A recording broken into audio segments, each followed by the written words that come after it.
universe is calling you. The universe is calling me. It speaks both day and night.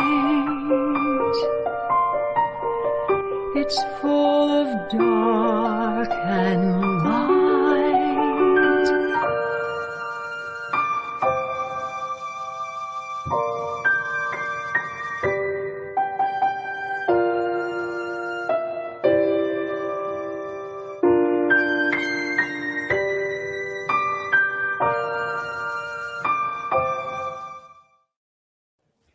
Well. Welcome to Sky Tour Radio. It's me, Mark D'Antonio, and down below there I see Tara, and over there we have Daryl, and Amanda's right there. How are you guys all doing? I'm good. Good. How Tara? are you? I'm doing great. Good to be here. Good. Amanda? I'm well, trying to stay warm. I think I can't complain. I think we all got a little bit of snow, except maybe Tara, but Nice and sunny and warm. I know that she didn't get any snow. as long as Arizona has clear skies, right, Mark? Well, clear skies are very important, especially if it's Arizona. Yes, exactly so. I want clear skies out there. You know, It's windy. yeah. Sunny and warm here, too. Okay, maybe it is just me then. Blistering cold here. It was like 16 degrees when I walked the dog earlier. That's Fahrenheit. Anyway, welcome to Sky Tour Radio, where all kinds of crazy things can happen, and you may not even know what's happening. Like, I don't know what's happening right now because my mind is just unfreezing from being outside. My feet are still cold, but that's winter in the New England area, right? I'm from Connecticut in my little bunker here. And I just wanted to let you know that if you like Sky Tour Radio, you'll love Sky Tour Livestream, which is our live Deep Sky Observatory, which has, of course, Amanda, Tara, and Daryl involved in it. And we look at objects in the deep sky, beautiful objects, okay? Things like this. Okay, this is the Horsehead Nebula. We look at the Rosette Nebula. We look at all these beautiful objects in the night sky that just make up our gorgeous night sky. And you know what? Most times people don't even look up and see them. They don't even know they're there. But we find them and we share them with you. Okay, this is Sky Tour Livestream. It's free. It's on YouTube. And if you like the pictures, you don't have to ask for them because they're available on a public server. You can go up and just get on the server. We give you the links in every description of every stream that we do on YouTube. And you can just attach yourself and go to the server and get the latest and greatest shots, usually minutes after we take the picture. Sometimes seconds. It depends on the speed. All right. So we're probably going to stream tonight. Tonight is the 30th of January, 2022. We're probably going to stream tonight after the radio show. So check it out. Look for it. So that's Sky Tour Livestream. And I tell you, a lot of big news, Amanda and Tara and Daryl, there's a lot of really crazy things going on. Do you guys remember the Alcubierre drive? It was that drive that was envisioned by Miguel Alcubierre in the 1990s, 1994. And he envisioned a warp bubble that could help you go faster than light. You remember that whole concept? That's how we're getting from here to there, isn't it? Yeah, essentially, right? Yeah. Yeah. But Daryl, I know Daryl's heard of this before. Yeah. Well, something magical has happened, guys. This actually took a leap forward to reality. Now, the thing about the Alcubierre drive was it made this what's called a warp bubble around the spaceship. Okay, so if this was a spaceship, it would have a bubble around it. It's also called a torsion bubble, kind of like a surfing wave, like a wave you sit on with the leading edge of the wave, and your surfboard's propelled along by the wave. In the same way, that's what it is with the Alcubierre drive. Okay, now the problem was to make that bubble required a tremendous amount of energy. In fact, energy that we don't even know existed. However, thanks to a physicist named Lentz, he came up with a way to make the warp bubble using ordinary matter. We don't need exotic matter anymore. Now that, coupled with Sonny White, Dr. White's research at EagleWorks Laboratories, they came up with the ability to do this but having only to use 1,000th of the mass of the sun, which is still a huge amount. Okay, you still need mass, but now it has to be, used to provide energy to make this warp bubble. So what they did was they discovered that warp bubbles not needing exotic matter led to a whole bunch of new discoveries. Okay, and the discovery before that they put it on the shelf because they said, well, this is a great discovery, but we can't find this exotic matter, so the heck with it. Great idea there, Miguel. Nice job, but great thought problem. And there were a few variants down the line that actually came up, but it worked in principle, but not in practice because we didn't have access to that special exotic matter. Well, this is where I have to say, years ago, I worked with a really amazing science educator named George Atamian. And I'm sure if George is possibly listening to this show, he's going, what? Okay. But he said the greatest discoveries in science, this always stuck with me, were by accident, serendipitous. And serendipity has been something that I've paid close attention to. But in this case, serendipity has struck again. When Sonny White was working on a totally different problem with Casimir experiment plates, they're called, he discovered that quite by accident, he found the conditions that were needed to make little tiny warp bubbles for real, because we thought they never existed. But he was actually able to create them or create a process by which they could be created. So in his own words, he said, our detailed numerical analysis of our custom Casimir cavities, that's what he's working on, a Casimir experiment, helped us identify a real and manufacturable nano that is predicted to generate a negative vacuum energy density such that it would manifest a real nanoscale warp bubble. Now, besides the fact that I'm sure that you probably didn't understand much of that, what it really means is, translation, warp bubble technology is on the cusp of reality. Okay, we went from not having any reality to warp bubble Alcubierre drive now to being on the cusp of reality. In just about what? Well, in 1994, since Sonny White started working on it in the 2000s here, I mean, it's only a matter since 1994. It's gone from a pipe dream to something that could be real. I think that's pretty cool. Okay, question time. And okay, is this when you're talking about like folding the two corners of the paper together? Yes. So does that mean we would be traveling faster than the speed of light? No, we'd be circumventing it. See, this is the image for an Alcubierre warp bubble. Think of the front of the ship to the right there, okay? Think of this red part in the back as the face of the wave, and you're actually riding this wave, and that's a positive impulse to your ship, and then below is a negative. So basically, you're riding into basically the void. Essentially, the bigger you can make this difference between the front and the back, the more universe will fly past you. So that depends on the amount of energy that you can muster, and that's actually a significant amount. But it's something that requires a lot less mass than it used to. What used to be exotic matter, now it's regular matter. Ooh, that's exciting. So, using something like baryonic matter, the hydrogens, protons, neutrons, and electrons, and muons and gluons and so on. Okay. Now that's more of a interesting prospect. So we have access to that kind of matter. So it's interesting to see this. They did that in an episode of Star Trek: The Next Generation a long time ago, riding sort of like surfing on a wave, riding a warp bubble. And in one of my notebooks someplace, it's probably 40 years ago, I have a drawing just like that of, the upside and the downside of the curve. And it's like surfing a warp bubble. Yep. It's probably out in the garage somewhere.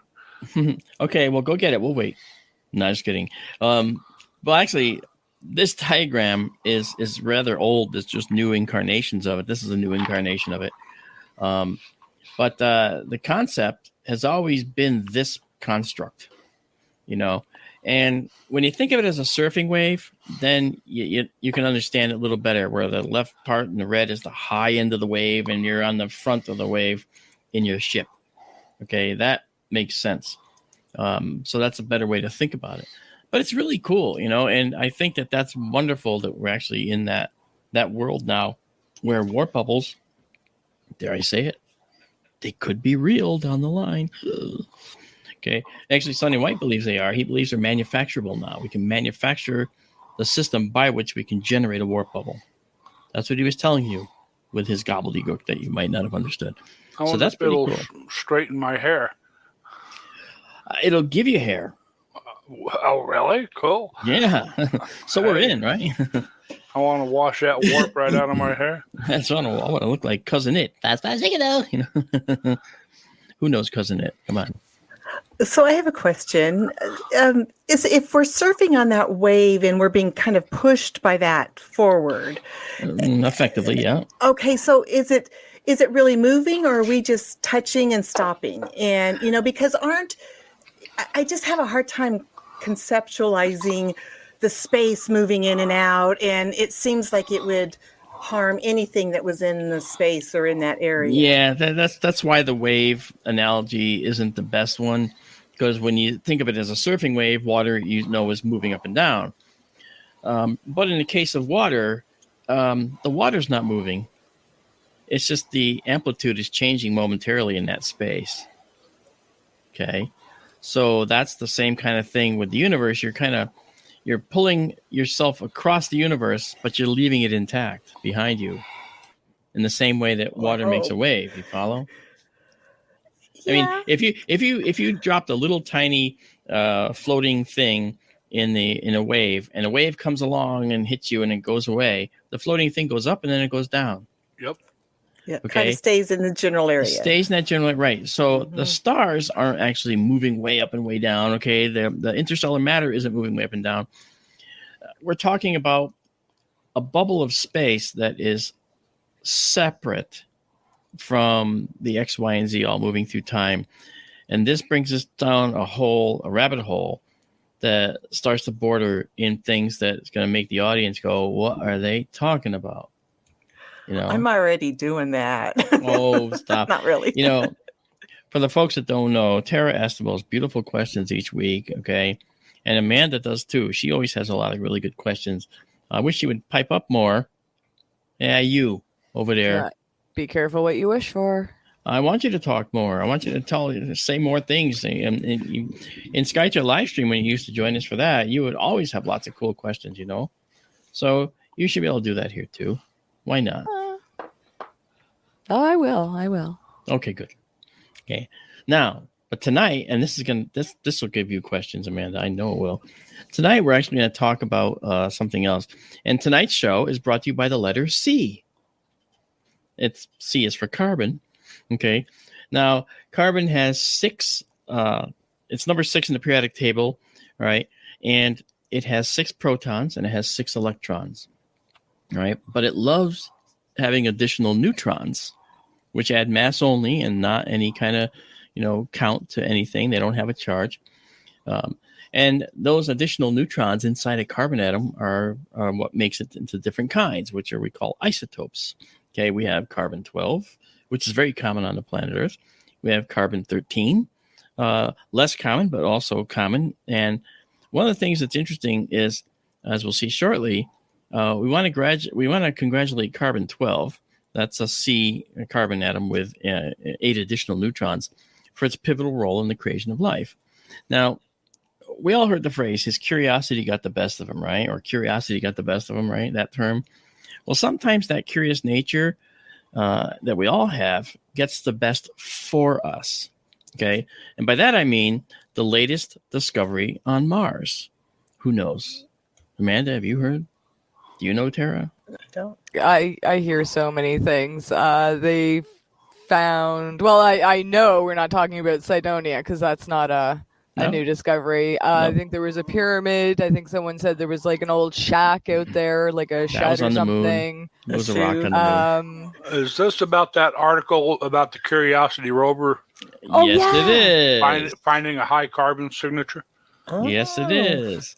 Now, very good. So, Capital ding, ding, C. ding. Points for Daryl. Actually, and some points for you too, Tara and Amanda, because you were on the way to that. You're on the way to figuring that out. I get points for trying, right?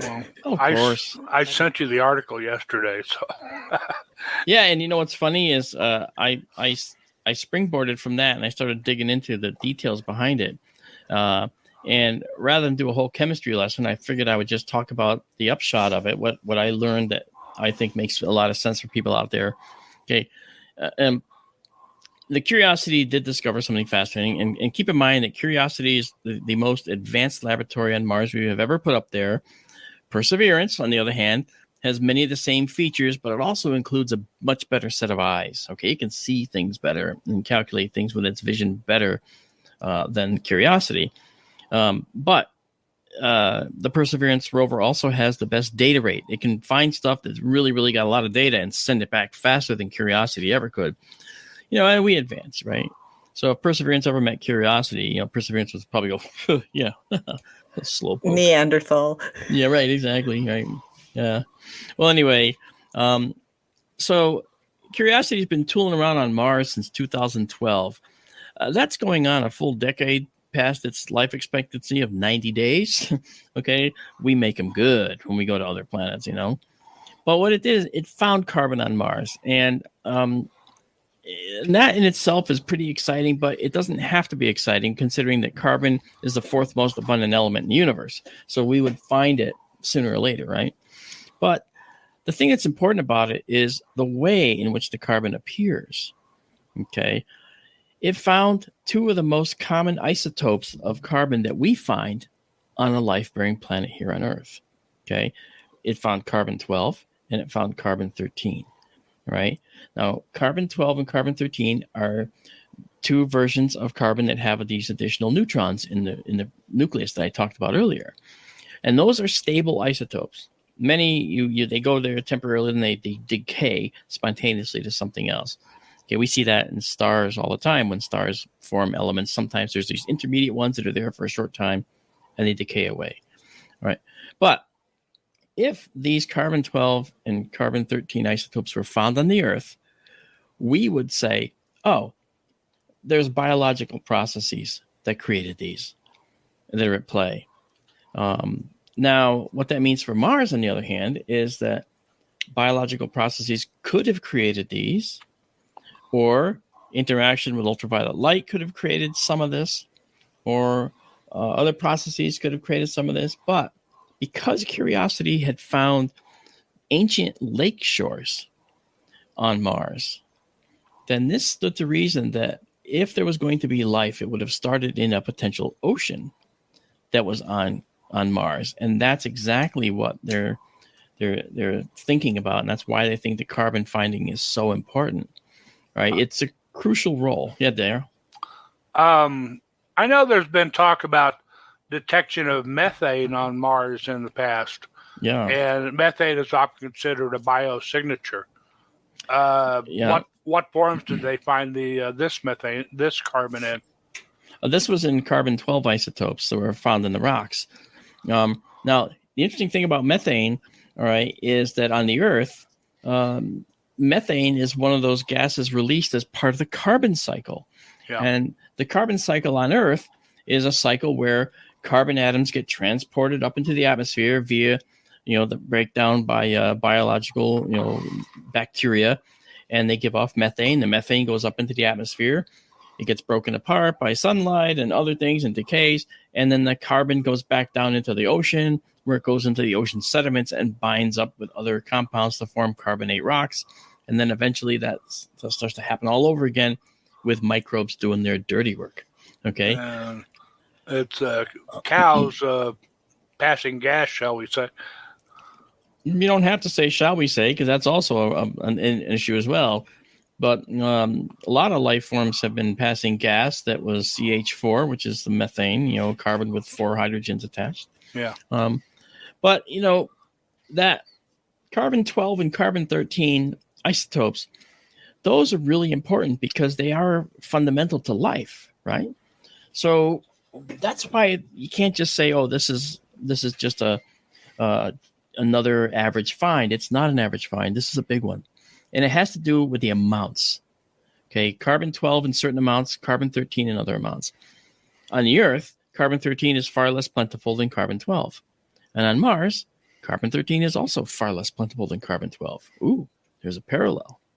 Okay, it's actually called depleted carbon-13. But the thing that's important, okay, if the question is, does this happen on Mars where we had this carbon cycle like on Earth, or did it happen at one time? That's another important thing. It'd be interesting to see what comes of this. We're finally getting closer to finding life potentially, and I really think that with the discovery of these ancient lake shores on Mars, in Gale Crater, Gale, this is potentially something to keep an eye on.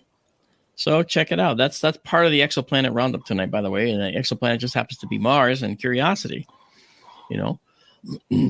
So well, I don't want to take you away from the elements, but it made me think of something else. And I'm looking for the article. Yeah. I can't find it because I can't remember the names.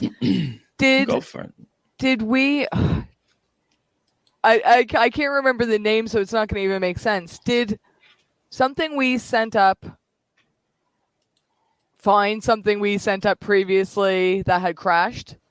Like, did a rover just find another rover that had crashed or something?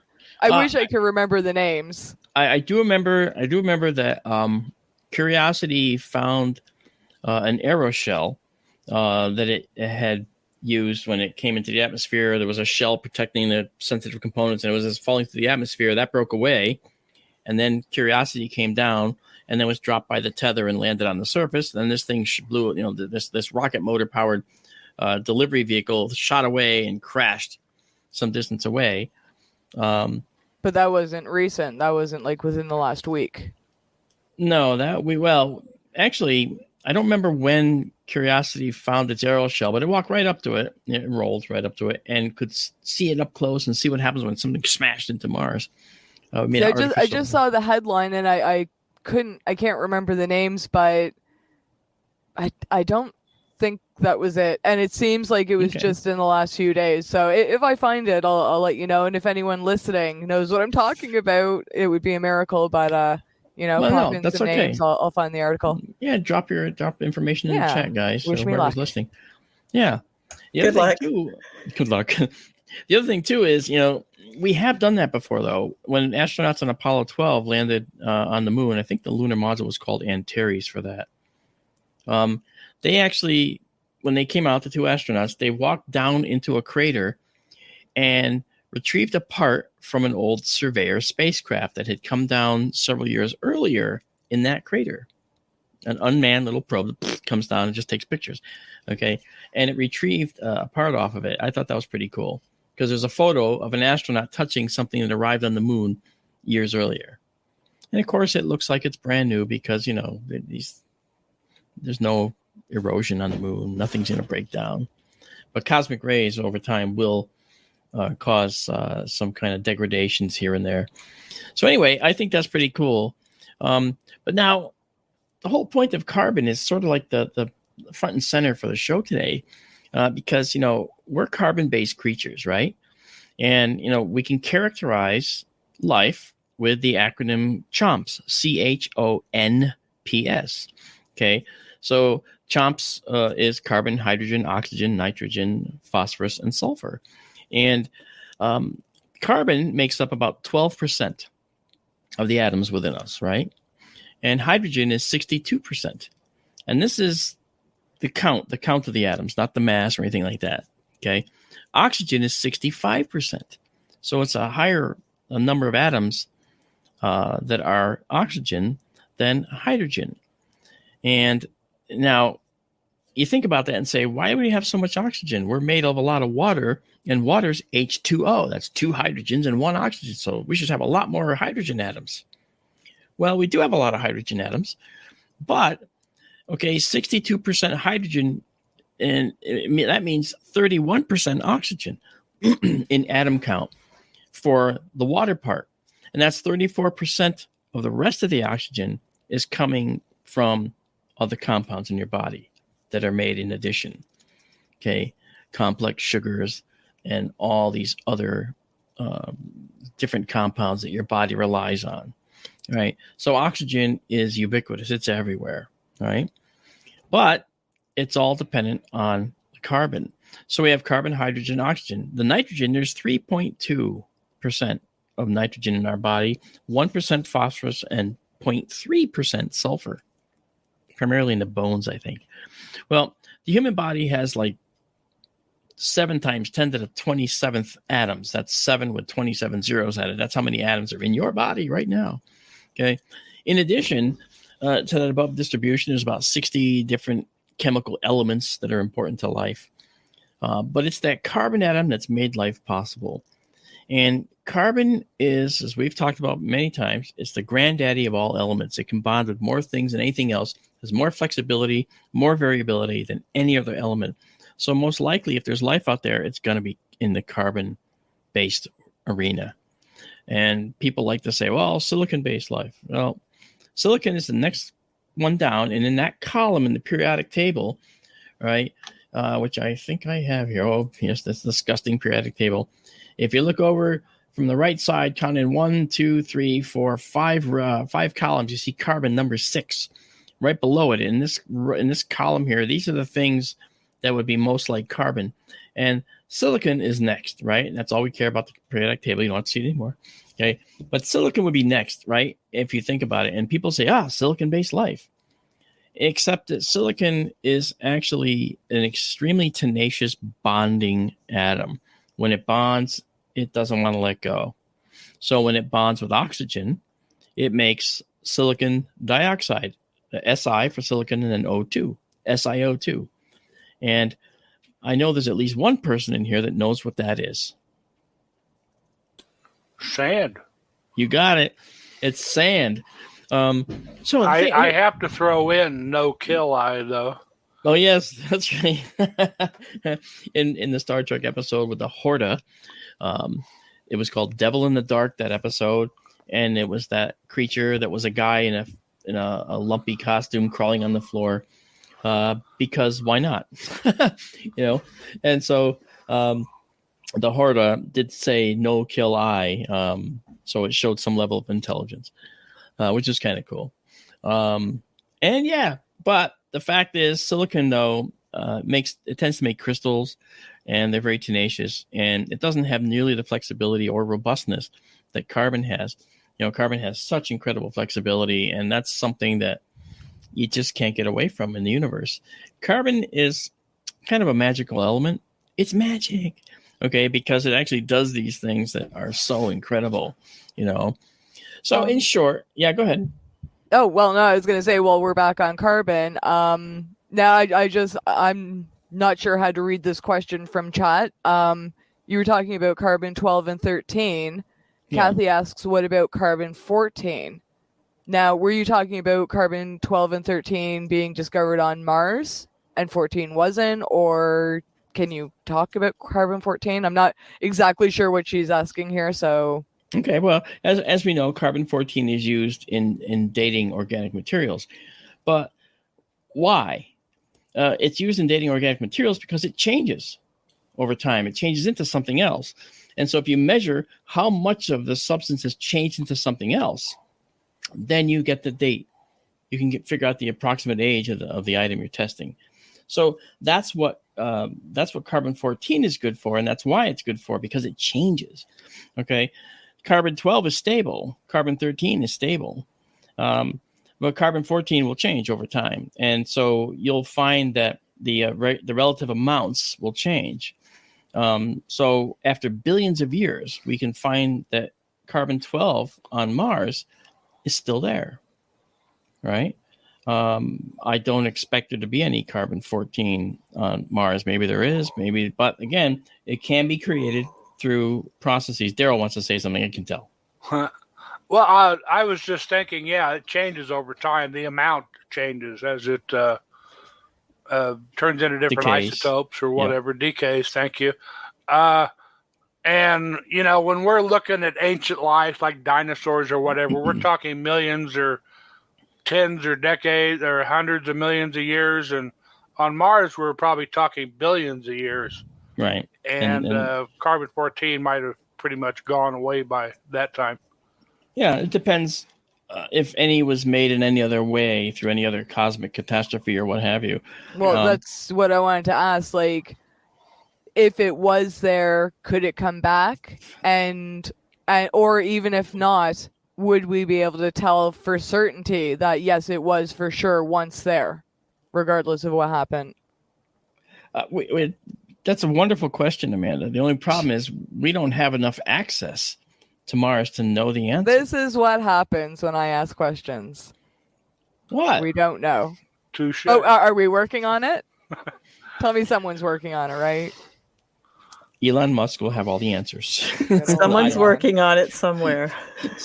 Well, I'm sure there's an astrobiologist and other people that are working on the chemical constituents of Mars. They're going to figure out and write lots and lots of copious verbiage in papers that talk about the findings and changes associated with Mars and the case for Mars as being a source of early life or present life at a very low level.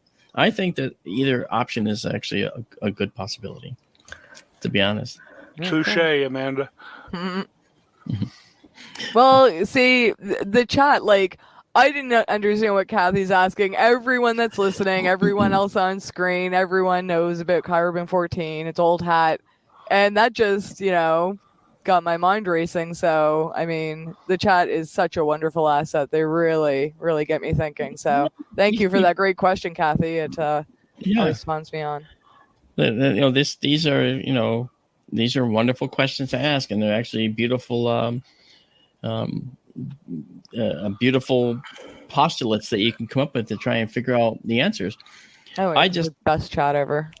I think so. I have a question about the carbon-14. I thought it was just about that carbon-14 didn't appear until after something died or stopped doing something organic, but I'm sure that's totally not what it is. So that's... I never realized it was like a separate form of carbon that was measurable. It's an isotope. Then.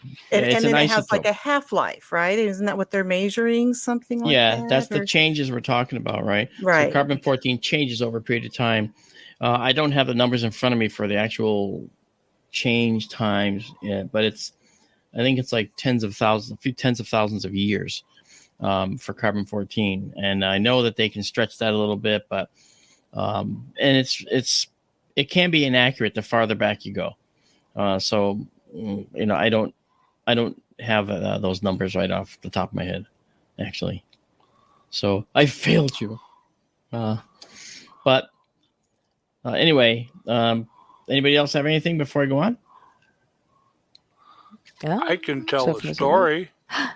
Story time! Yay! Story time with Daryl. Story time with Daryl. Yes. Yay. Well, it's apropos of nothing really, but you mentioned CHONPS, CONCHONPS. Yeah. Back in the 90s, they just called it CHON for the carbon, hydrogen, oxygen, and nitrogen. Yeah. And I was down in the San Juan Mountains, way down in southwest Colorado, Tara's old stomping grounds, and doing public programs. And it was a terrible heat wave. And I thought, what the heck? I went to Walmart one day. I bought a cheap styrofoam freezer, and I filled it up with ice cream bars. And when we had the program that night, everybody got CHON. Ice cream for CHON. And ice cream really sandwiches, popsicles, fudgesicles, you name it. Everybody got some. Wonderful. That's awesome. And he added all these complex sugars to their diets right there. And they were all mostly carbon and oxygen and hydrogen molecules, atoms in those. So you see, that's all part of it. Yep. Now that leads... Everybody had fun. I'm sure. But see, that leads to something else I want to talk to tonight, which is actually going to spark Amanda to have 1 billion questions, which I can't wait. Okay. No pressure. So you better have 1 billion questions. I'm kidding. But the question counting. is, I'm counting, right? Oh gosh, we'll never get through. So tonight's main topic really is, where were my carbon atoms before they were part of me? Oh, think about that. Now we know that carbon was originally made in the hearts of stars. They ended up in these giant dark molecular clouds that are out in interstellar space. And it is gas and dust, the gas being dominated mostly by hydrogen, okay? And then at one point, it ended up in a solar nebula, our nebula here, where the sun was created. This is all because of stars that have blown up and formed, supernovae and kilonovae, which we're going to talk about shortly, and all those many things that happened. So considering all that and considering what has happened, you have to say, well, after the sun formed, then the planets formed, and then the mineral content of the planet was determined by whatever was in the solar nebula at the time. Well, that included lots and lots of carbon atoms, didn't it? Okay. And the Earth was born with all the atoms that were created in star death from some previous star death. Now, all the elements came from the hearts of stars or from the original universe. And I have to say that because hydrogen is a special case. We could have gotten hydrogen. We could have had all the hydrogen on our planet deposited here or created in our solar nebula from the original hydrogen gas that was created at the beginning of time. But we don't know that because hydrogen atoms don't come with tracking devices. So we can't tell whether that was true or not. But hydrogen could have also come from the fusion in a star, where one of the fusion processes leads to creating more hydrogen momentarily. And that's called the proton-proton chain. Okay, it's not really a chain. It's a sequence of processes. We call it the chain proton-proton process, where two hydrogen atoms come together and they kick off some energy and they form a deuterium atom. Then the deuterium atom with another hydrogen come together and they form something else. It goes on and on and on until it makes helium, an isotope of helium, right? But in the process, a couple more hydrogen atoms get kicked off in that process. So it could have come from that. Okay. You don't know when the star exploded or when the planetary nebula came out across to spew it out to the interstellar medium. But hydrogen is a special case. But that said, okay, 96% of the atoms in you are made from four main ingredients, and that's oxygen, 65%, carbon, 18.5%, as I told you, hydrogen, 9.5%, and this is the by mass, and then nitrogen, 3.3%, and then the rest are all metals, what we call metals, things like magnesium, calcium, potassium, lithium, copper, phosphorus, sulfur, and iron. Okay, those are all things you heard about at a doctor's office. Well, your iron content is low. Okay, yeah, that kind of thing, right? Well, those previously mentioned elements make sense. And these are forged in the hearts of stars and liberated by star death, whether supernova or through that planetary, the slower death, right? But we also, believe it or not, have gold in our bloodstream. Did you know that? You do. An average I'm rich. An average person has around 0.2 milligrams in their blood and made into a tiny little gold cube. Okay. Each human would give us a cube about 0.22 millimeters on a side. So just 0.2 of a millimeter on the side. Really, really tiny. Okay. I smell a sci-fi movie plot here. Well, yeah, and I picture a horror movie because I think you just turned our friend Ronald into a serial killer. He's always looking for gold, and now if he thinks he's in human bodies, lock your doors, folks. It ain't a measure of thinking it's in human bodies. It's a fact, you know. Yeah, well, see, and I was trying so hard to pay attention because I figured you're going to be looking for a bunch of questions from me. But every time you say we are stardust, I have the Crosby, Stills, and Nash song. And so Kathy must have been thinking the same thing. And then my next line, the next lyric, we are golden. So there is more truth in that song than I realized. I knew we were stardust, didn't realize we were literally golden. We are, and we're also platinum. Carl Sagan said we are made of stardust. Yeah. That's right. Star stuff, he said.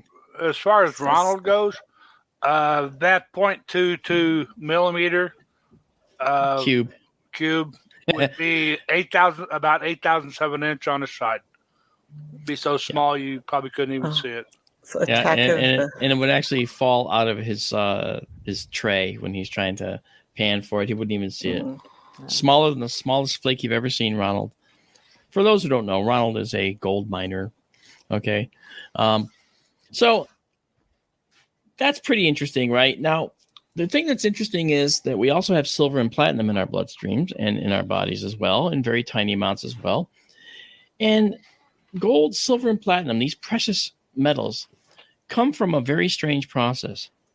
We've identified this process. They're not made in the hearts of normal stars. They're not made in the hearts of a star that goes supernova, not in any appreciable quantities.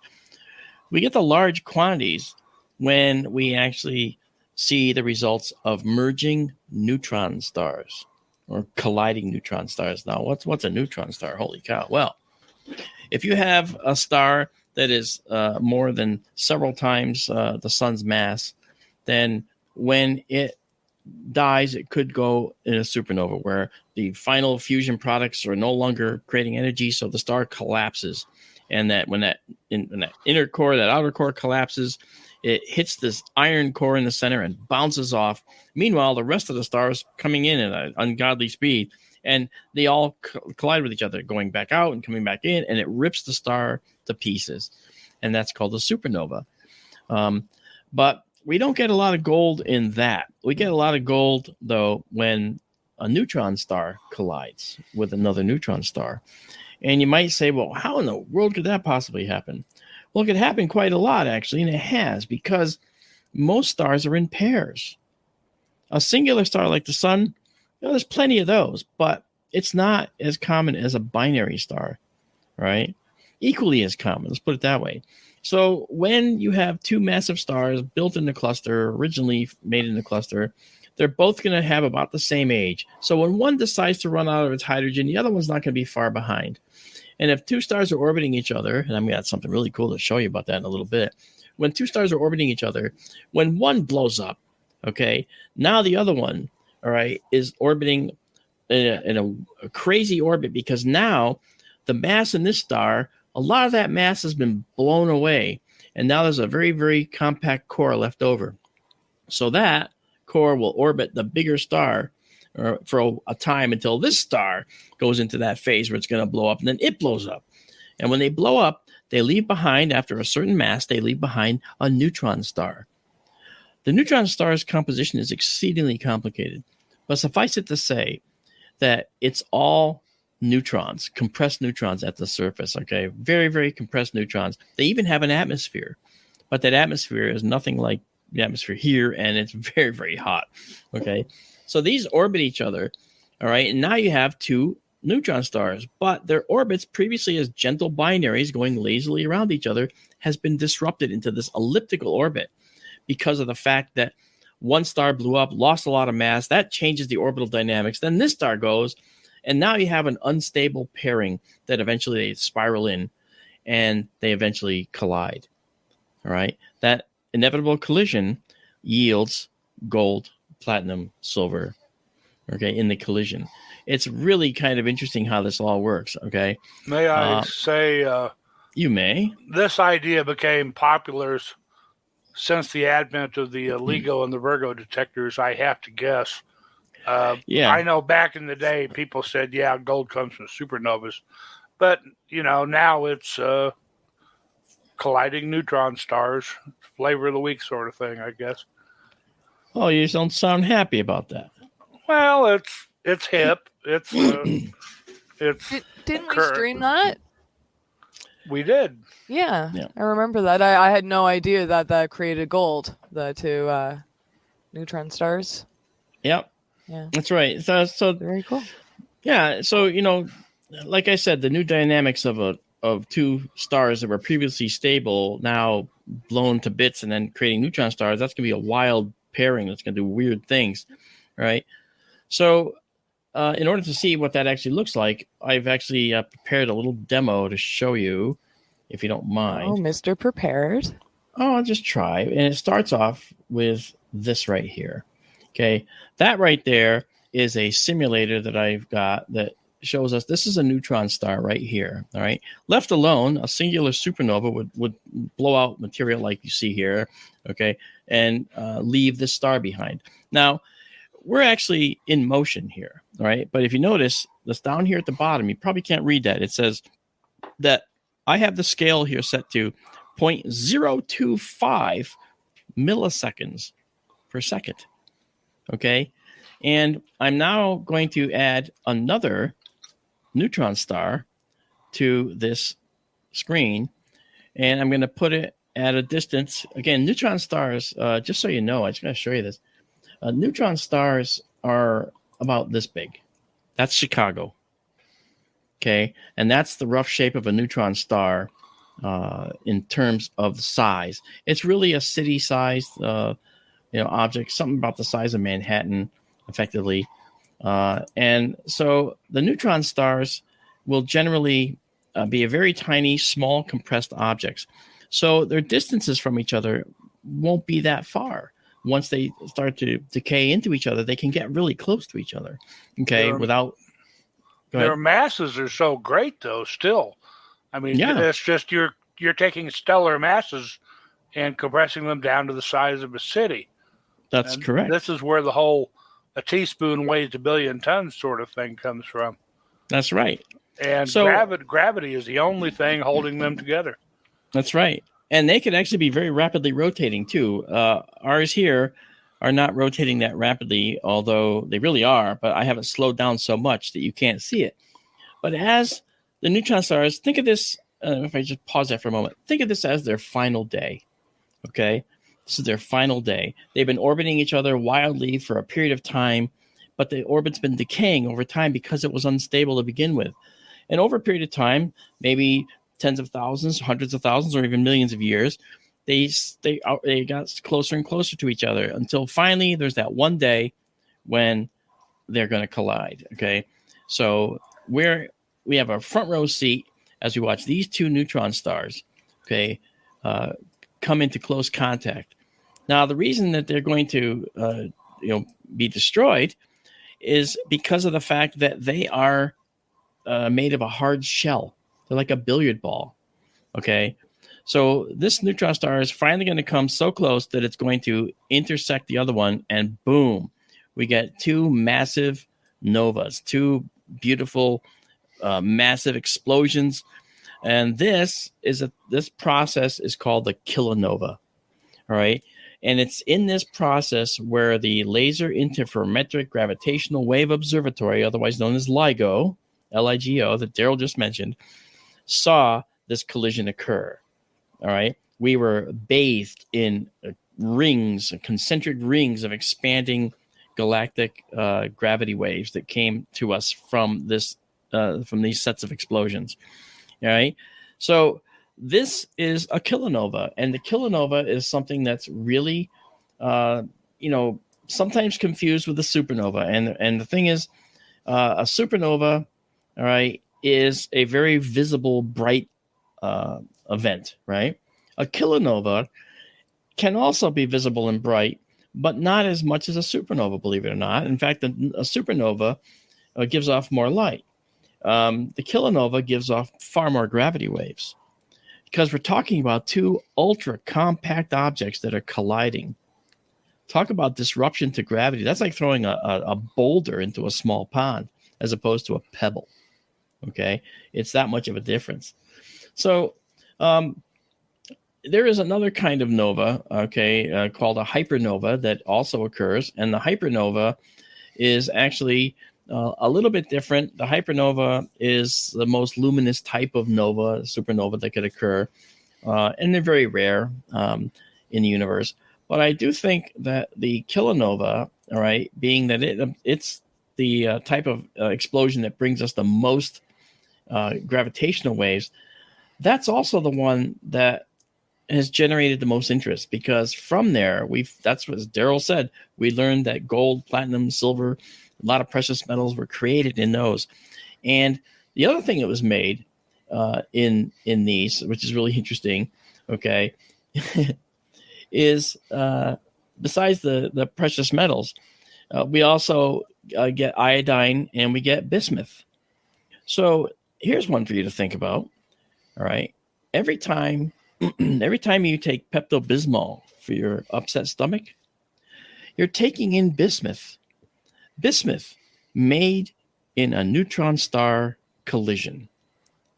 All that bismuth came from there. How about that? Or much of that bismuth. Huh? So that's a thought, huh? You're actually, yeah. So when you take Pepto-Bismol, you're taking a substance that was forged in a neutron star collision somewhere in our galaxy. Is bismuth the stuff you can buy crystals of it on Amazon and places? It's a very colorful metal, Yeah. and it has a very low melting point. Yeah. Basically around room temperature, if I remember correctly. And No, not quite. No, I have some bismuth nuggets in my shop, uh-huh. and it really melts so quickly. It's not very strong. I did investigate its use as a model making material for something I was doing, and discovered that it's really too brittle to use. But yes, it is a very low melting point metal. You could almost touch it when it's melted, but I wouldn't recommend it. It makes beautiful crystals though, and if you can get them to melt and recombine, it will solidify and build all new crystal structures. Yep. Really pretty, all the colors of the rainbow. Yeah. So when you have iodine, you put it on cuts. Remember that, or you get a radioactive iodine tracer. Okay, all created in mergers of neutron stars. How about that, huh? So the gold rings we wear, and the silver jewelry, and the platinum. I don't know what platinum is. I don't know what I have that's platinum. I don't think I have any platinum. Well, whatever. Merging neutron stars created it. Isn't that just cool? So I have a question, if I can. So then all that dust and that gold that's out there collapsed to form the planet, and then the heat of the planet then drew all those metals together to make veins. I mean, how did all the metals come together on the planet here? Okay, that's a really good question. It has to do with something called differentiation. Okay, back when the Earth was molten, all right, it was just a big sea, molten sea, but it also had very different metallic content, right? I mean, you'd have uranium in there, you'd have a lot of heavier metals, and what they would do when it was a fully molten Earth, the radioactive materials by and large would gravitate toward the center because they were heavier, and the center of mass, center of gravity, would pull them toward the center, and they would focus down there. There would also be turbulent eddies and vortexes traveling throughout this sphere of Earth-size 8,000 mile diameter sphere of molten material, and those turbulent eddies would eventually solidify, forming long streams of different types of minerals and rocks, okay, including veins of gold and so forth. And we get silver that way, and that's why we have things in veins, because of this filamentary nature of this differentiation process that occurred back when the Earth was cooling. It's just it's an amazing process to go through. Now, gold may be somewhat rare, all right, but I have to say, it's probably the silliest thing we ever did, making it the standard for wealth, because when we get out to the asteroids, there's asteroids that have billions of dollars of precious metals in them, just waiting to totally collapse the economic system once we get them. And we will. And there'll be some issues. We're going to have to go over through that hurdle too, getting past the gold standard. That's another one that's going to be important. Yeah. And not only does differentiation happen on planets, it happens on moons. It happens on some of the bigger asteroids. If you want to see a beautiful sample of a meteorite, look up what are called pallasites. Pallasites. Pallasites. Those are thought to come from a differentiation boundary in asteroids where you've got olivine, a pretty green or yellowish amber crystal embedded in a metal matrix. And some say now that that's where, when the bigger asteroid had a collision, and it broke it right down to that place where the different elements had differentiated. And they're absolutely beautiful, beautiful meteorites. Very, very expensive too. Yep.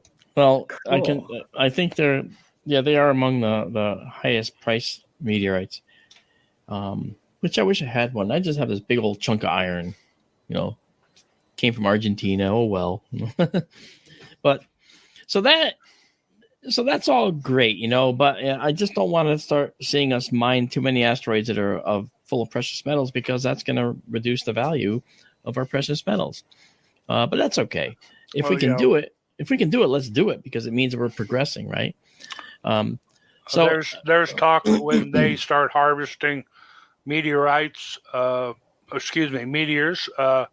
that one good sized, not even a big asteroid could bankrupt the world's economy. Yeah, that's right. Flood the world with gold and stuff. It'd ruin the market. Yeah. So you actually see another sci-fi plot here. That's another good one. Getting an asteroid to bankrupt the world. Oh. And all the intrigue in trying to stop the mission from taking place. I can see it now. You don't even need the asteroid to hit Earth. All you got to do is go mine it. You crash the economy. Oh, sorry, Daryl. What about a sci-fi movie where we have an Elon Musk type figure doing time travel, and that's how we got rich in the first place, by going to other planets, harvesting whatever he needs, and that's why he's anxious to go back. And I'll do it. I do think, though, we're coming up on a break, aren't we? We are. Yeah, we are. Look at you. I know. I'm just trying to keep it together and make sure that I keep ahead of things. When we, I think we have about no minutes left. I think it's time to go. No minutes left. All right, but when we come back, we're going to talk some more about these atoms in your body and where they came from. We're coming back to that. All right. Really cool, interesting stuff coming up. We'll be right back. This is Mark with Tara and Daryl and Amanda and everybody else.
Who is it? How'd you get this number?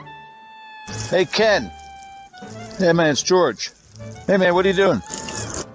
Right now, I'm trying to chop ice off of my deck here before somebody breaks their neck. What are you doing today? Me? Oh, ghost hunting. Hey, listen, Bill from KGRA wants us to do a commercial, a promo for the show for them to play. Got any ideas? I don't know, man. I don't know if I want to film a commercial or something like that. Well, hey, why don't we just do a montage or something, like clips from the show, and just call it a day? Okay, yeah. Just put a bunch of highlighted parts of the show. Not a problem. I'll take care of that. Listen, have a great day. I'm almost done here. Yeah, all right, man. Let me know how you make out, all right?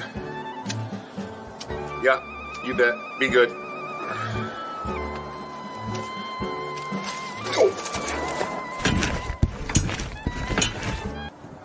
I'm okay. Tony, I love you. I love you too. Yeah, you know what? That's why I hate when they say all the people in the Northeast are so rude. I'm like, I'm down here and I'm being nice, and everybody's like, not even a wave. I'm like, you're not going to get the coronavirus from waving at somebody. A little close up view. Check this out. Hello.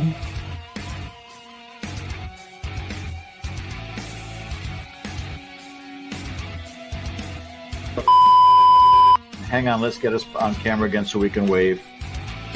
Wave back, Robert. Yeah. If you wait. Robert, thank you. Thank you so much for sharing some time, inviting us into your home. I co-authored a book with Andrea Perron. If anybody was not aware of that. No one is aware of that. No, and I've never been to the Conjuring House. Yeah. I wrote a book We're going to do this again. with Andrea Perron, and I've still never been to the farmhouse. Did I mention I wrote a book with Andrea? I wanted to, it's over my shoulder there, and I've never been. We took a 2-week absence from this, and now we're back with to the Conjuring House. Dude, I'm hiding, man. It's COVID. Oh, I'm sorry. It's What's going on? I love that blanket. I'm having blanket envy. I know you are right now, right? Yes. Sometimes I move it around with my body. It's like Ouija meets Twister. In the middle of the night, I contact spirits just by rolling around on it naked. Watch Dead Air on KGRADB.com Sundays from 8 to 10 p.m. Eastern, 5 p.m. Pacific.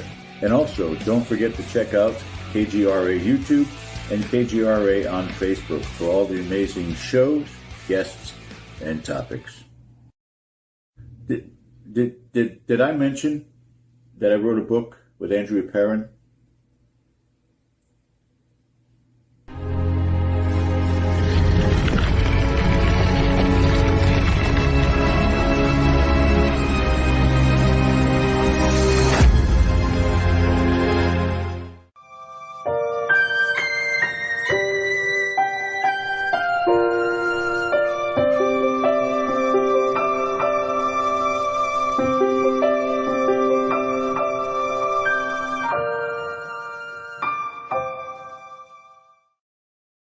Hey, welcome back to Sky Tour Radio. It is I, Mark Antonio, with Tara down there and Daryl over there and Amanda over there. It's like we're the happy quadumvirate. Is that the happy quad? Right? I don't know. Anyway, yeah, 4 quad. Yeah. Wow. So, Beetle reference. What's that? Never mind. Reference? No, Never wait. mind. Go ahead with astronomy. That was a Beetle reference. I missed it. I'm sorry. It's okay. All right. Your head is in the sky. What can I say? It is. I'm already thinking, 8 o'clock's coming in a little bit, and I'm going to be wanting to stream out there in Arizona. If something goes wrong, I'll just call Tara and say, hey, can you run out to the observatory? You got a problem? Wow. No, she won't have to come out. Right, Tara? He won't come out. Not tonight. I don't think we'll need to. Nah. No. Yeah. But if So we anyway. need to. No. Give me a holler if you decide to stream. I will, because you'll be there. Amanda, you can join us as always. Oh, thank you.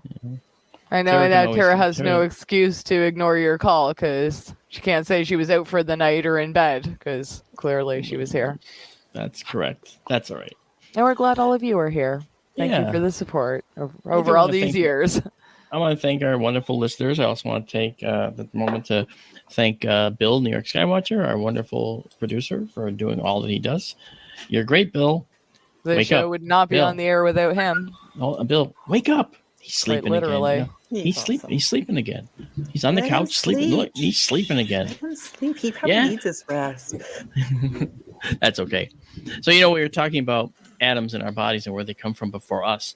And I think it's kind of interesting if we look at a bunch of different atoms, all right, we can hypothesize where they might have been before.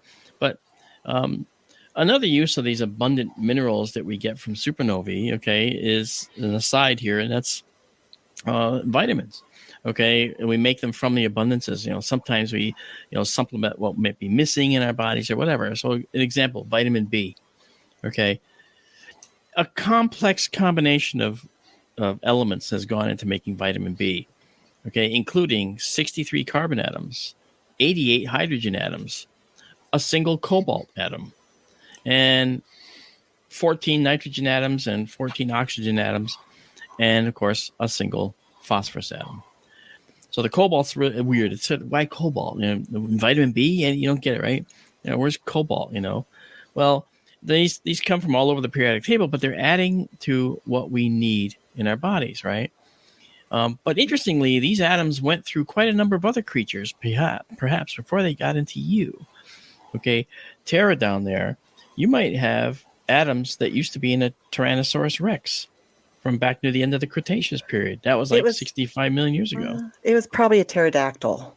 Yeah, maybe a pterodactyl. Ooh, that's a good one. Yeah. Clever. Okay. Yeah. Yeah. See, Daryl just got that right. Finally, yeah. Well, she's the Terminator. Yeah. Terminator, yep. She's the Terminator. Terminator. Yeah. Everybody down. There's a bomb in there. I hope I was descended from cats. Well, sometimes you call me Queen Amanda, and they were worshipped as gods in Egypt way back when. I could be an ancient cat. Well, you could have atoms in you that came from a cat from Egyptian era, or from someone that had too many cats in her house from 100 years ago. I mean, that's gonna be whoever gets my atoms when I'm gone. They're gonna have crazy cat lady DNA running through them. Cat lady memories. Yeah, at least the atoms anyway. But you know what? But see, if you think about it, that's kind of funny, right?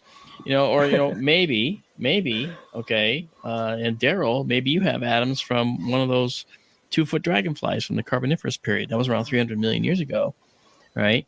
You could have that. I always wondered maybe I have some atoms from Einstein. I'm kidding, of course. From who? Hey, Einstein. Yeah, exactly. Einstein. Okay. Right. Him. That guy. Yeah. Or maybe Niels Bohr, who was the father of the modern atomic model that we use, right? We have a proton and rings that represent electrons and so forth. A little more complicated than that, but still. Well, I'm going to Greece. I want some of Socrates in me, because I'm always questioning things and always coming up with crazy theories. And yeah, you know what? Yeah, wouldn't it be funny to find out that atoms actually have a memory, and that maybe the combination that makes you and all of your cleverness, Amanda, is a result of what your atomic structure is, and who owned those atoms before you? Could be. Well, I was just, and you know how my mind wanders. I was just thinking of that, my current cat count is 5, and Mark is allergic to cats. So now what happens if some of my atoms and some of your atoms go into another person and... Oh, don't wish that on anybody. Can you imagine that? They'll be neutral. Yeah. Achoo! Where's my astronomy? It'd be crazy. Yeah. Well, do you think the desire to have a cat would be there, but you just couldn't? Like, would you be sad that you couldn't have a cat, where you don't mind not having a cat because... Only if atoms had some connection to the previous owner in some way. Obviously, there's no evidence of that whatsoever, but it's still fun to talk about, right? Well, we talk about life on other planets, and we don't have evidence for that, but... Yeah, if our atoms could talk. Not limit possible conversation topics here, shall we? I heard once that when we breathe, that maybe one breath out of 7 might contain breath that Jesus once inhaled and exhaled. Yeah, or Charles Manson still breathing. So, well, who was it? And chat, correct me if I'm wrong. I know someone's going to know this. Weren't the ashes of a recently cremated, was it Sid Vicious? Weren't they dropped and spilled in London Airport? And now basically anyone who's walked through there... obviously not as many now, more when it first happened, you could actually be inhaling his ashes. I want to say it was one of the Sex Pistols. I want to say it was Sid Vicious maybe, or I don't know. Johnny it was Rotten's someone, some kind of I think a musician. I've heard that. A musician's ashes were dropped in London Airport, and anyone passing through could have inhaled them. I want to say it was Sid Vicious, but please correct me if I'm wrong. I usually am, so someone will know. I wonder if they kept the air filter. Right? I guess this happened. I can't remember when he passed in the 70s, I want to say, but if eBay was around then, someone might have. You might see it one day. I know better than to laugh at some things, because they do tend to come back and bite you. Like, I used to laugh at the concept that the Alcubierre drive could exist, and now we're finding out that it might very well be probable. So that's even more incredible. Well, I Right. heard, I can't remember what he has, but Uri Geller has something, DNA belonging to John Lennon. I don't know. I was going to call him John as if everyone would know I was talking about Lennon, but like a lock of hair or something. And he's working. This might be a publicity stunt, but he was supposedly working on, getting everything official to try to clone John Lennon. I don't think it's ever going to happen, but we have cloned sheep. It's not like we can't clone things. It's not impossible. But the morality and, does everyone get a John to take home? Like, I think the only John that Uri Geller's going to get is a toilet. Because I've been able to see through a lot of what he's done as a liar and a cheat and a hoaxer, just struggling now to remain relevant is what he's doing, in my view. And I was friends with James Randi, who was one of the guys that. Just wondering if they ever, Yuri will never accept his challenge, will he? Well, not anymore since Randy died, but Randy did challenge him many times. All right, and Uri Geller did try to take Randy's money at one point and failed miserably. Yeah. And it was with the sprouting seeds. He took a packet of seeds and said, "I'm going to rub these and make something sprout in here." Well, if you keep any seed packets and you get them from a store, some of the seeds have sprouted previously. When you open them up, some of them will have sprouted, right? Depending on what you get. And so that depends on the humidity in the store. They can sprout inside the package. And that's what Geller banked on. And when Randy, I think, showed that, Geller was completely just, disheveled by it. Wow. I just think he's a phony, to be honest with you. And I believe in weird things, okay, but not Geller. Uri Geller's a faker. I can do the magic trick to bend the spoon too, okay, and make it look so real you'd think that a spoon really bent. Helps to be a magician, okay. I've been a magician since I was in 7th grade, and it's too bad. What is his name? James Randi. James Randi, yeah. Yeah.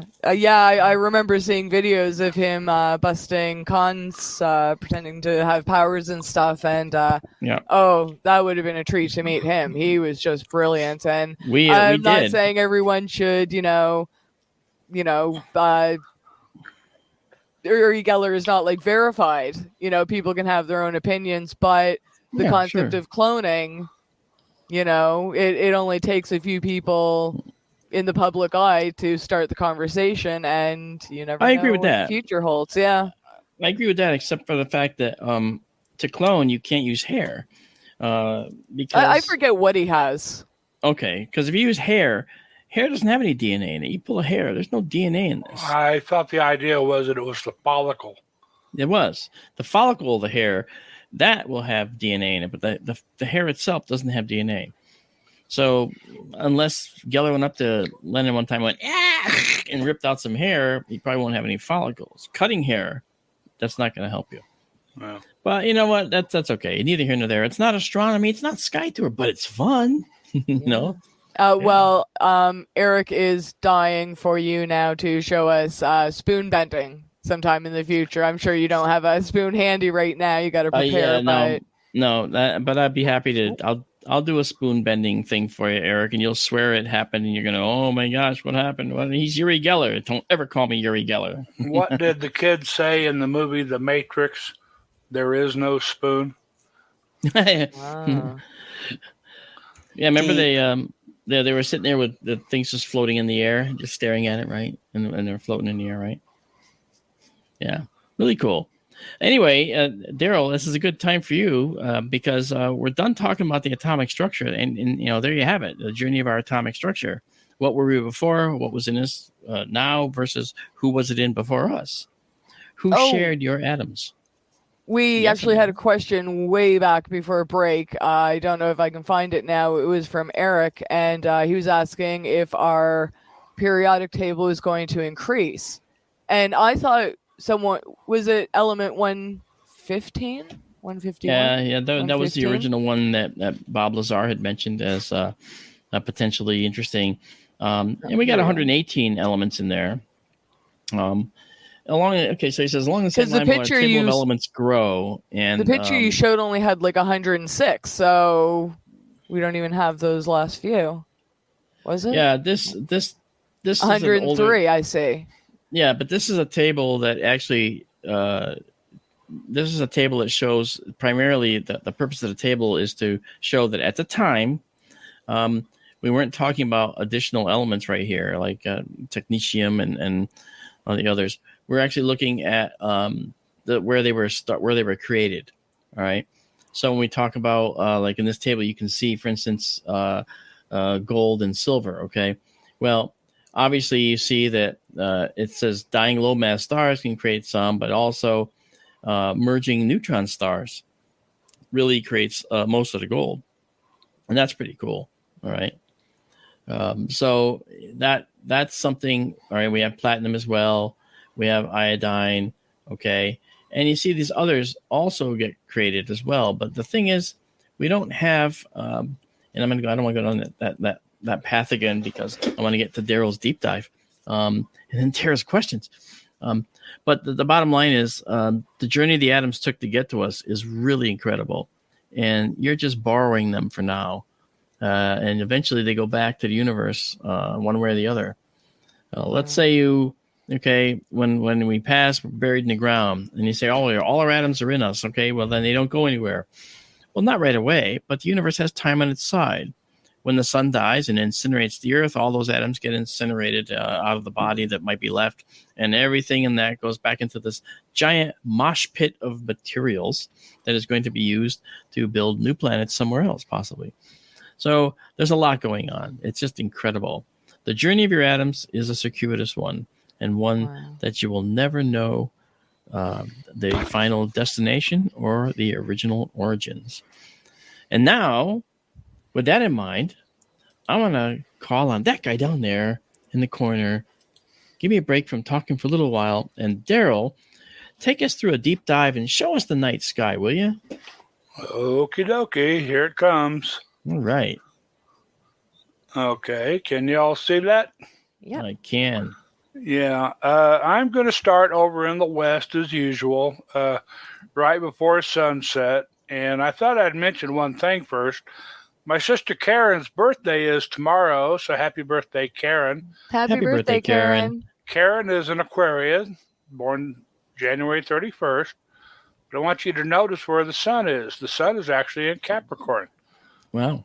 And this is due to that thing you've heard us talk about, precession of the equinoxes, where the sun is slowly, over the course of 26,000 years, it's regressing around the plane of the ecliptic, where a couple thousand years ago, the sun would have been in Aquarius at this time of year. Wow. But now it's moved over into Capricorn and about to go into Sagittarius. And that's due to the precession of the equinox. That's where the Earth's axis is precessing, like the axis of a top precesses as it slows down.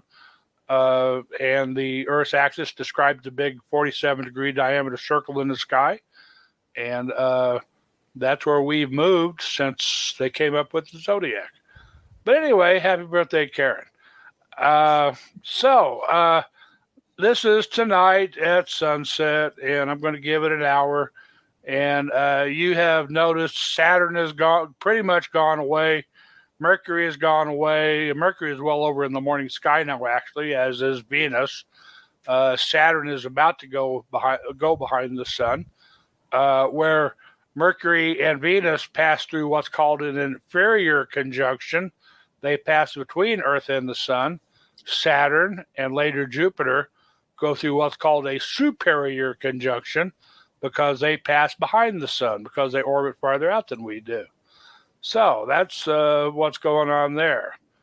And we're seeing where now we're facing south, and here is the sky at about an hour, about half an hour less than now. And Orion is over in the southeast, and here comes Sirius is up already.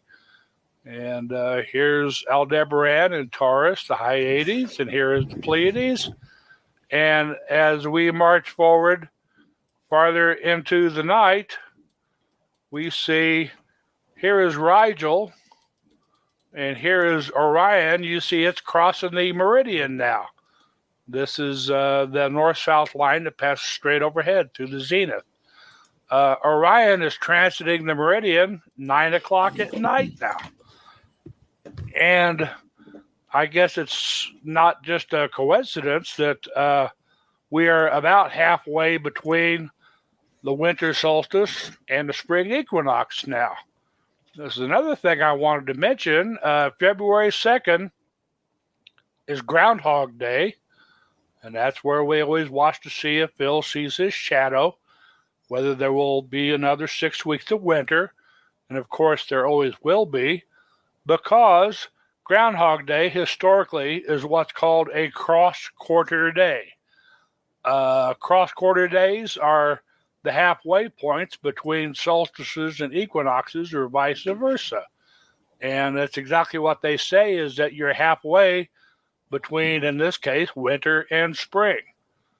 You're halfway on Tuesday or Wednesday, I guess it is, between the winter solstice back in December 21st and the March equinox on March 20th or 21st, March 20th, I believe. So we're halfway through winter now. That is great news. And Orion, instead of being over here in the east at sunset at 9 o'clock, Orion was transiting the meridian at midnight back in the middle of December. Now Orion has moved far enough across the sky that it's transiting the meridian at 9 o'clock at night. And if we give it one more hour, now Sirius is transiting at about 10 o'clock at night, where a month ago Sirius was transiting the meridian, culminating at midnight on December 31st, New Year's Eve. As we went from the old year to the new year, well, there Sirius transited at the same time at midnight, and now Sirius transits at 10 p.m. What that means is winter is going away, okay? They are both by midnight, okay? You see they're both well west of the meridian now. And what do we have to look forward to? Oh, boy, don't we ever. The stars of springtime. Now, before I get on over there, I'm just going to mention really quick, if you're familiar with the winter hexagon, here it is right there. Whoops. That's so funny. They have a winter hexagon and a summer triangle. There's a winter triangle, too, actually. There's a Betelgeuse, Sirius, or Procyon. Yep. That's the winter triangle. But if you go out tonight and look, you'll see Aldebaran, Capella, that's the goat star, and Auriga the charioteer, Castor and Pollux in Gemini, then Procyon, then Sirius, then Rigel, that's the winter circle or the winter hexagon. And if you draw a line from Rigel to Betelgeuse, that makes the heavenly G. And that is a very prominent asterism. It's probably the most prominent asterism in the sky. And that's prime time now. But here we are, it's almost midnight. And Orion is well off into the southwest by then. Sirius is west of the meridian. But now we get to look to the east, and here comes the stars of springtime rising. Okay, Leo is well up by 10 o'clock at night now, and Ursa Major is well up. Actually, Ursa Major is, you see, well now, his nose is touching the meridian at midnight. So the big bear is getting up there. And here's the little bear. There's Polaris and North Star. Excuse me. But Leo and Coma Berenices and Virgo and Arcturus and Boötes, here come the stars of spring. And what we have to look forward to, what Mark might have been exclaiming about, is this is galaxy time of year is coming up, folks. Yes, it is. Yeah, if you you can draw a line across the sky, basically from up around Ursa Major, down across Leo and Coma Berenices and Virgo. Right there, the 1,000 brightest galaxies in the sky. 3/4 of them are right there in that part of the sky. And that gives us something to look forward to come springtime. And that's also when Messier marathons are going to be. And hopefully we can do one this year. And we did talk about that. And actually, you mentioned to Daryl, Amanda, for you especially, that we will do a Messier marathon using the telescope March? out west. Is it March? It varies every year. It's a dark of the moon thing. I haven't actually looked it up yet. Yeah, it's usually March. Okay. Maybe April, but probably March. Okay. And Well, hopefully when we the get weather will closer to the cooperate. date, we'll definitely announce it, and it's going to be an all-nighter. Uh-huh. Yeah, it I sure can make is. it all night. Yeah. Well, if you tell us we're doing a Messier marathon, Daryl, and you don't make it through the night, you know what that's going to mean. You're gonna be in for it. Let me tell you. He gets We'll see. There tends to be one slow spot over the course of the night during the marathon, and I may have to go take a short nap during that slow time. You, on the other hand, you're the guy running the observatory, so you have to be there. Yeah, well, I could also shut it down and then bring it back up. Or maybe, yeah. Maybe we can Yeah. let Amanda run things. There you go. She's up all night. That's Yeah. true. Right? We should teach her how to do this. Holy cow. Can you imagine? That's no stress. Tens of thousands of dollars worth of equipment, Amanda. You can handle it, right? From long God. distance. In the middle of the night, sure. Yeah, She but can do I'll go Yeah. looking for the Cat's Eye Nebula, and then it puts me in a trance. The color is so gorgeous. It's mesmerizing. And then It is, I'd yeah. miss like 15 messier objects by the time the guys got back, and That's true. That's true. spinning around in circles, try to get our viewers dizzy. Yep. Yeah. That's right. Go on. So All right, here Daryl, we keep go. going. Whoops, sorry. Oh, My mistake. Hmm. Sorry. I just I there you go. Would you turn me off? You're on again.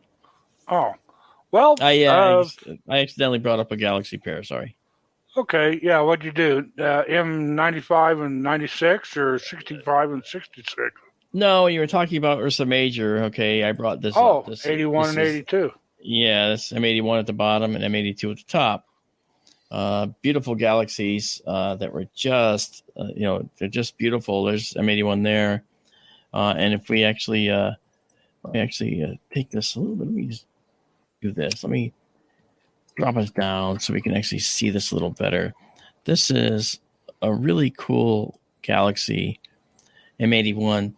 It's really a beautiful spiral that Daryl's talking about. And during galaxy season, which is coming up, we're going to see a lot of this, right? And out here in the rim of M81, look at these reddish areas. These are effectively a string of many different, like Orion nebulas. They're all stellar nurseries out here. And we see a lot of these reddish clouds in and throughout the galaxy. Same thing with the Andromeda galaxy, right? But then just north of this galaxy is this oddball. This is called the Starburst galaxy. Daryl was showing us when he's talking about Ursa Major, this and M81 are located there. This is a galaxy. Look at the stuff coming out of the bottom and the top here. It's just a beautiful galaxy known as the Exploding Galaxy or the Cigar Galaxy. I just call it a very peculiar galaxy. So there, Daryl, that's what I had for you, and you're back on live now.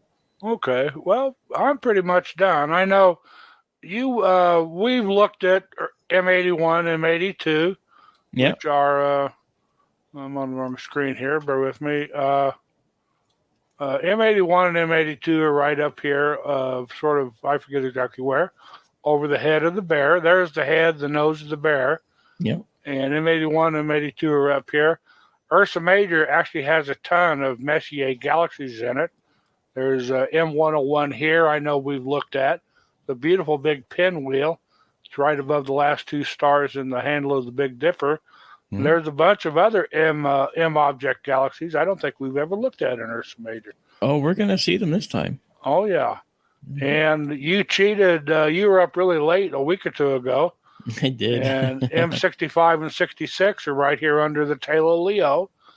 And M95 and 96 plus M105 are right under the belly of the lion, right next to 65 and 66.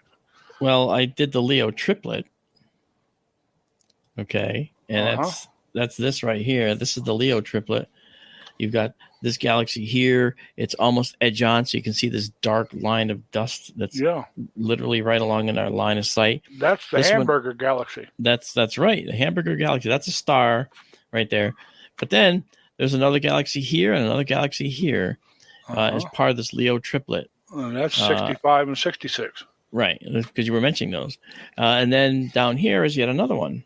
Okay. Right there. Yep, and out of field here, just to the right, is M105 and M95 and 96. That's right. Plus several other associated galaxies. Yeah, and so it's coming up on galaxy time of the year. It really is. It's the most wonderful time of the year. Yeah. So we actually have there's the Hamburger Galaxy right there, which is really pretty. And then we have, let's see here, pulling out a little bit. Oops, sorry. Let me come down here. There's 65 and 66. Again, notice all the dark dust in this galaxy. This is incredible. That these galaxies are so full of this dust, and this is the stuff from which planets are made. This is the stuff from which you are made. Now, I can say probably with certainty that none of the atoms that make up the materials in this galaxy are in you. I have a feeling that it's a galaxy phenomena, not a universe phenomena, because galaxies tend to clump up matter. They tend to make matter and get all clumpy. That is, this is all clumped up here, this is all clumped up here, etc. But that's really cool. All right, Daryl. Okay, well, that's pretty much all I got. All right, you're set. You're done. Yes, I am. Well, then we got something next. Gee, get what out of we here do and next here? I think now we got stop the something script. else to do. I bet Tara has questions. Tara? Oh, she's here. Imagine that. I know. Tara's always she's here with a smile. I also gotta sing your praises a little bit because Tara, along with Marianne Robb, has spent a lot of time to make sure that Sky Tour Livestream West, the observatory that we started out there, goes off without a hitch, and she is fantastic. So I gotta just sing those praises. It's a privilege to get to work on it and with everybody. I truly think is. it's wonderful. Mm-hmm. Yeah. So I understand you have some questions. Well, it's just kind of and I apologize if I've asked some of these before, but these images that you're capturing with the telescope, Yeah. it seems to me that some of them are within our galaxy and some of them are outside of our galaxy. And or are they? Is it a mixture of both of them? Well, I'll give you an example. As Daryl just said quickly, both. Yeah, I get confused about which ones are which. Obviously, galaxies aren't inside our galaxies, but right. But this is, for instance, a nebula which has a dark, trailing dark dust lane behind it. Moving all through. Here's another. This is a stellar nursery. Okay, this and this are in our galaxy. Okay, this is in our galaxy. All right, this is called the Cave Nebula, right? The Pleiades are in our galaxy. The Pleiades are beautiful because they're these beautiful hot blue stars that are just happen to be in the right place at the right time. They're just passing through, all right? They're hot stars that are just moving through. There's about 100 of them in this constellation, and this cluster, actually, not just the big ones that you see. And they're just moving through an area of the interstellar medium that just happens to have a lot of dust in it. Well, go figure. There's dust everywhere, like in this view. Okay, look at all the dust. Everywhere you look, you see dust, all right? And you see stars. And the red is from hydrogen gas that's made to glow from the hot stars. And the blue is actually like here, okay? The blue is reflection nebula that are actually dust particles that are in the area near the hot stars that are scattering the blue light from the stars.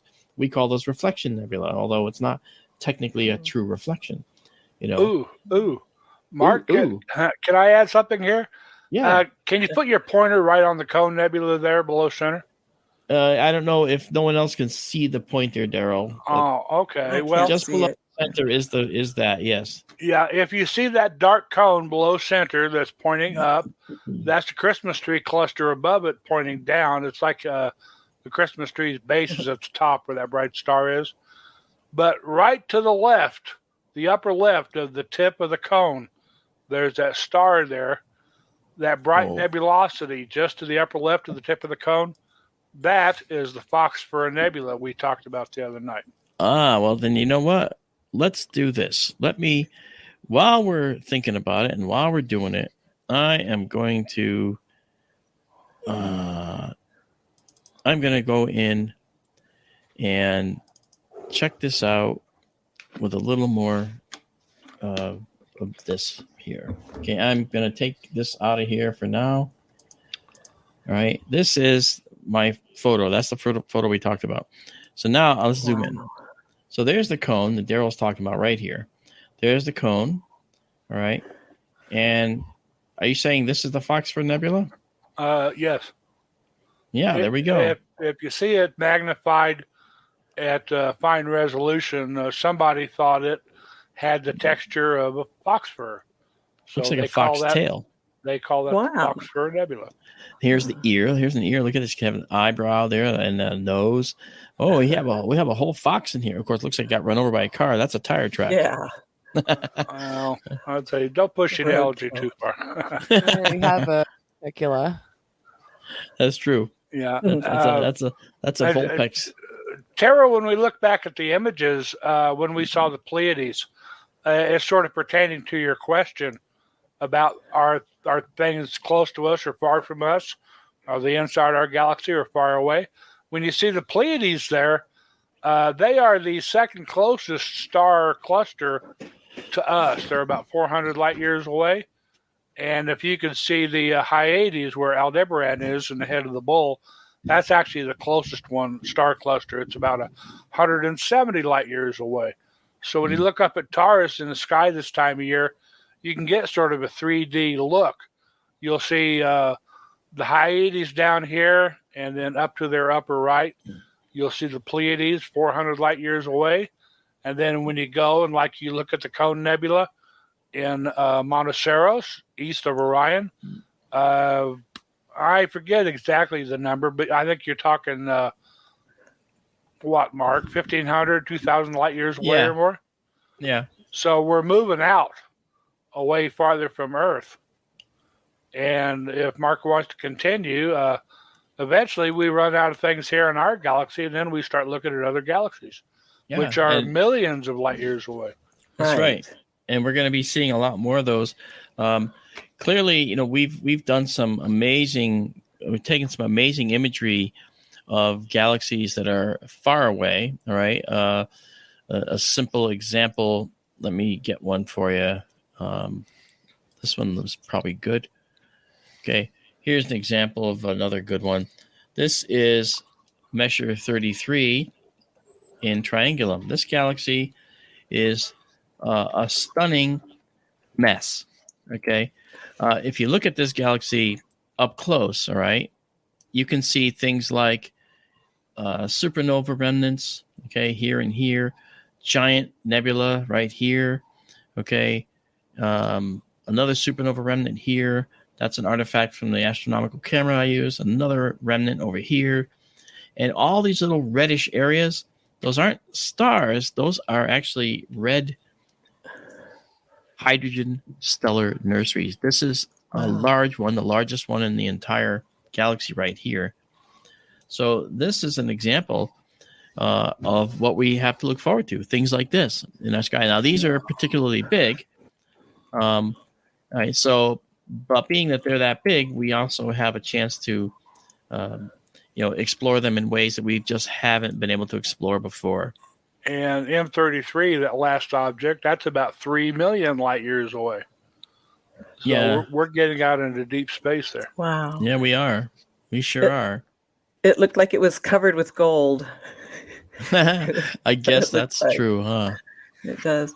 I guess that's true. And I'll just show you one more time, just to give you an idea. Another one that we look at a lot is this one. This is Messier 31.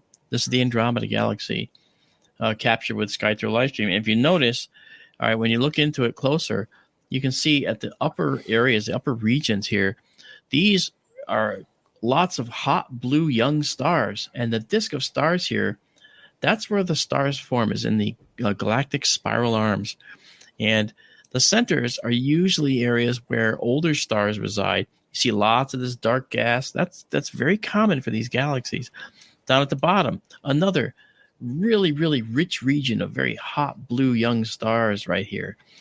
So these galaxies, and every star you see in this picture, by the way, is a veil in front of the galaxy. This galaxy is much further away than any of those stars. These are stars in our galaxy, and we're looking through them to see this galaxy far more distant. Yeah. And when you look at the whole of M31 there, that's a Messier object. It's in the same part of the sky as M33. M33 is out of view to the upper right there. But there are actually 3 Messier objects in this field. M31 is the big one. The little round one just below is M32. And the one to the upper right is M110. That's right. Those are all Messier objects, and they're all over 2 million light years away. And they're all different types of galaxies. This is a galaxy that is a spiral with very obvious spiral arms that we can track by the dark lanes following this. And this is called an elliptical galaxy, this one here, right? M32 is an elliptical galaxy, but it's a very tight elliptical galaxy, kind of a ball. And this is another elliptical galaxy up here, but it's a little bit more distended. And we label those with an E as elliptical. This is a E, I forget if it's a 0 or something like that, but it's a very, very, maybe an E1. The higher the number, the more distended they are. Right. M110 is, of course, more distended. But if you notice, one of the things that's really interesting about these galaxies is these elliptical galaxies, they don't have any dust to speak of. There is some, as you can see, there's a little bit, but they don't really have a whole lot of dust. It's like they went through something that removed or stripped all their dust out of them. And that's been sort of an ongoing mystery in astronomy, is where did the dust go in the elliptical galaxies? But we'll see more of that moving along. And when you see M32 and M110 there, those are satellite galaxies of M31. In that sense, they're rather like the Large Magellanic Clouds, which orbit our Milky Way. Right. They're only visible far down in the southern sky. We can't see them from here, but M32 and M110 are satellites of M31 Andromeda Galaxy, just as the Magellanic Clouds are satellite galaxies of the Milky Way. Yep. And they think stellar processes that were probably similar in what shaped the Magellanic Clouds into what we see today. Yeah, we might actually have interacted. Yeah, we might actually have another dwarf galaxy associated with us as well, if the research proves fruitful. It's hard to believe that's even a picture that you took. Like, it looks like a painting. It's just gorgeous. so unreal. This does represent one of the best pictures we've taken from SkyTour West. There's no doubt, and it just took going all the way out there to make a fix to the telescope that took me literally 30 seconds. 30 seconds. And when I did it, I just was like, I can't believe it. It's like perfect now. And I said, don't touch. So I locked everything down, and it took 30 seconds to fix it.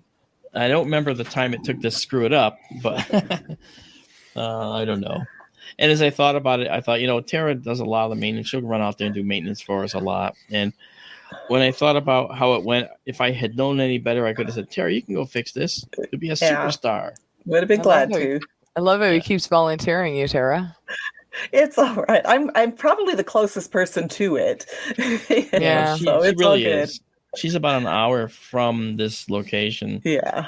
Actually, speaking of, we have a newcomer wondering where the telescope is. Kathy asked maybe you could kind of tell where the sites are located, what you're doing, what you're using. Yeah.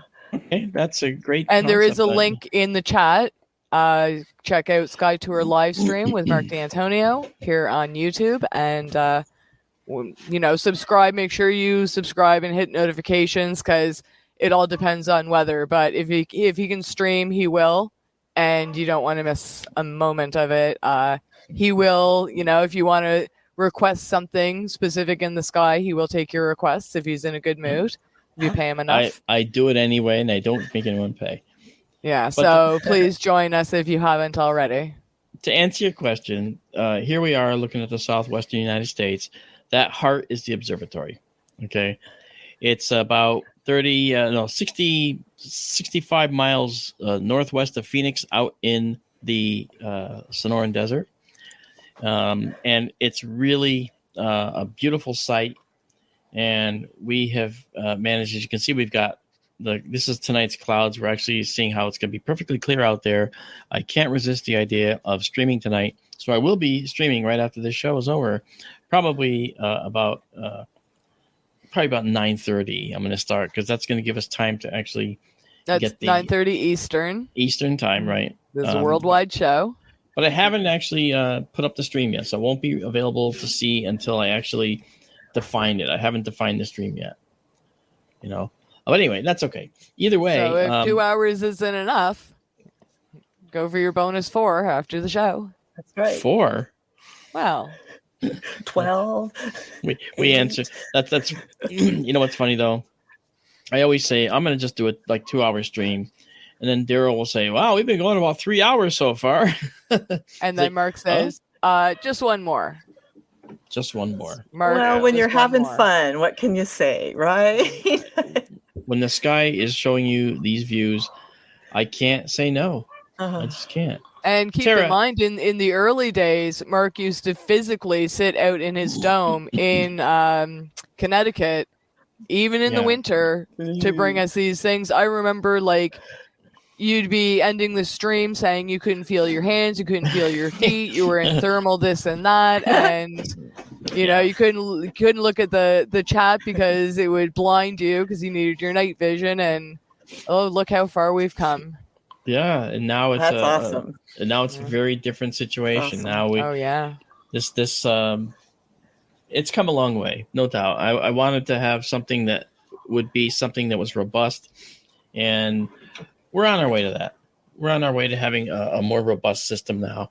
So I really think that we're in good standing here. And with people like show that, just celebrated our 4-year anniversary.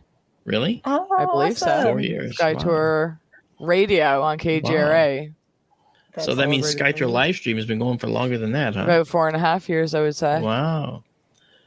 Well, Sky Tour getting bigger and better. So do to you, right down there. You're part of it. Marianne is another one. Yeah, that's right. It's a story. Yeah. So this is great, Tara. I think we have time for another question. Would you like to ask one more? Sure. How come we don't ever get to, all the planets have been lining up lately, or it's kind of past that, but how come we don't ever get to see Mercury or Venus late at night in the skies? Because they're closer to the sun than we are. Well, I can understand that, but is there ever, is it the hemisphere we're on, or does it have anything to do with that? Or? No. Earth is an average of 93 million miles from the sun. Venus is about 2/3 of that, and Mercury is about 1/3 of that. Because they orbit the sun and they're closer than we are, they never get very far from the sun in the sky. Therefore, we only see them.